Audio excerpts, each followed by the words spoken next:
ప్రముఖ రచయిత అందశ్రీ కన్ను మూశారు. ఇవాళ తీవ్ర అస్వస్థకు గురైన ఆయన ఇంట్లో ఒక్కసారిగా కుప్పకూలారు. దీంతో కుటుంబ సభ్యులు అందశ్రీని గాంధీ ఆసుపత్రికి తరలించారు. ఇక అందశ్రీ పరిస్థితి విషమంగా ఉండడంతో అప్పటికే వైద్యులు వెల్లడించారు.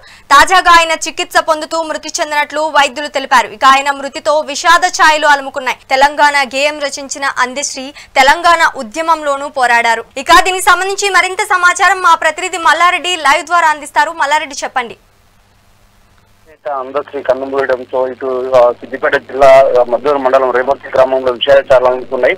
అవే కాకుండా వాళ్ళ కుటుంబంలో కూడా విషయాలు అనుకున్నాయని చెప్పవచ్చు. ఇదే తెలంగాణ రాష్ట్ర ఉద్యమ సమయంలో గేయాలతో అతను రచించిన రచనలతో పాటు గేయాలతో కూడా ఆ రోజు ఉద్యమంలో కీలక పాత్ర వహించి తెలంగాణ రాష్ట్రం సిద్ధించే వరకు కూడా పోరాటంలో అతని పాత్ర ఎంతలేదని కూడా చెప్పవచ్చు. ఏదైనా అందశ్రీ రచించిన రచనలతో పాటు ఈ గేయాలతో ఉద్యమం అనేది విరోధిస్తలేదని కూడా చెప్పవచ్చు. ఈ అందశ్రీ మరణంతో ఇటు రచయితల సంఘం కానీ ఇటు తెలంగాణ రాష్ట్ర సంబంధించిన ఉద్యమ నాయకులు కూడా తమ సంతాపాన్ని వ్యక్తం కూడా చేయగలిగింది.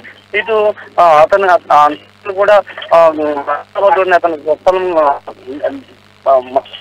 వనంలో మైత్రిలో జరుగుతాయని కుటుంబీకులు తెలిసిన పరిస్థితి. ఏదైతే ముందుగా అందశ్రీ అస్వస్థకు గురి కావడంతో హాస్పిటల్కి చేర్చిన తర్వాత అతను మరణించడం కూడా తీరనిలో తెలంగాణ రాష్ట్రానికి తీరం లోటని చెప్పవచ్చు.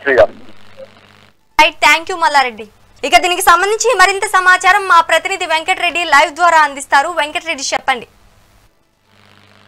ఇక ప్రముఖ రచయిత అందశ్రీ మరణంతో ఇక రచయిత లోకమంతా కూడా ఇక అశ్రునయనాలైతే సమర్పిస్తున్న పరిస్థితి ఉంది. ఇక జనగాంలో పుట్టినటువంటి అందే ఎల్లయ్య అందశ్రీగా పేరు మార్చుకున్న తర్వాత ఎన్నో గేయాలను కూడా రచించారు. ఆ తర్వాత జయ జయ తెలంగాణ గేయాన్ని కూడా తెలంగాణ రాష్ట్రానికి రాష్ట్ర గేయంగా కూడా వాళ్ళ ప్రముఖంగా ఉన్న అందశ్రీ తెల్లవారుజామున ఒక్కసారిగా కుప్పకూడడంతో ఆసుపత్రికి బంధువులు అయితే తరలించారు. కుటుంబ సభ్యులంతా కూడా ఆసుపత్రిలో చికిత్స పొందుతూ అందశ్రీ మృతి చెందడంతో కూడా ప్రముఖులంతా అశ్రునయనాలు అయితే సమర్పిస్తున్న పరిస్థితి ఉంది.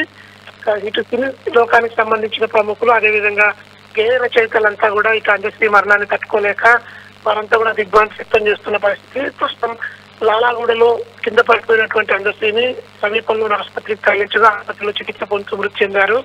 అయితే అందశ్రీ గత కొన్ని సంవత్సరాల నుంచి కూడా ఎన్నో గేయాలను రచిస్తూ ప్రముఖంగా ఉన్నారు. ఈ ప్రముఖంగా ఉన్నటువంటి అందశ్రీ ఒక్కసారిగా కుప్పకూడడంతో అయితే గేయ రచయితల సంఘం ఇప్పటికే ప్రగాఢ సానుభూతి కూడా తెలిపిన పరిస్థితి ఉంది.